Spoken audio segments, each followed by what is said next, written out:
আজকে টেনশনে মনে হচ্ছিল আমি পুরো পাগলই হয়ে যাব। যেখানে 4টেই কথা দিয়েছি সেখানে 4:30 পর্যন্ত বসে আছি, গাড়ি স্টার্ট নিচ্ছে না। এর থেকে তো আমার টোটোই ভালো।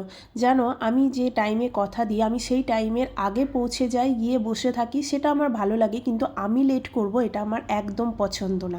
আর এনাকে দেখো, অ্যাসিস্ট্যান্ট বানিয়েছি বলে এত দায়িত্ব পালন করতে হবে। আর যারা দুবরাজপুর সাইডে থাকো তারা তো ভালো করেই জানো দুবরাজপুরের জ্যামের কথা। ফাইনালি আজকে একটু লেট করেই 5টার সময় বসিয়েছি ব্রাইডকে।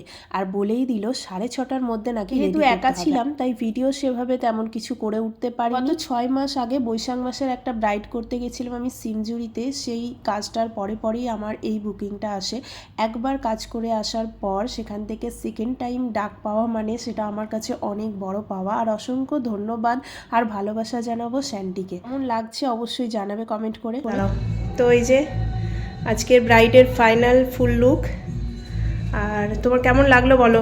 খুব সুন্দর হয়েছে। একটু জোরে বলো। খুব সুন্দর হয়েছে। পছন্দ হয়েছে তো? হ্যাঁ, পছন্দ হয়েছে। ও একদমই আমার মতনই বলেছে সব কিছু। তো আমি আমার মতন করে সাজিয়ে দিয়েছি। চোখটা নামাও দেখি।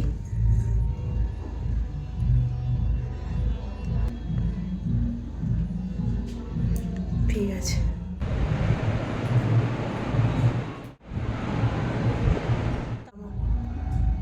হ্যাঁ, ওখান থেকে বেরিয়ে একটু দুবরাজপুরে কাজ ছিল তাই দুবরাজপুর গেছিলাম। আর গোলুবাবু বলল মোমো খাবে, তো চোখে জল বেরিয়ে গেছিলো, কিন্তু তবুও গোলু এই ঝাল ঝাল মোমো খেয়েছে। আর আমি নিয়েছিলাম চিকেন পকোড়া আর তার সাথে চিকেন মোগলাই। এখানের চিকেন মোগলাইটা আমি এর আগেও একবার খেয়েছিলাম, তো বেশ ভালো করে।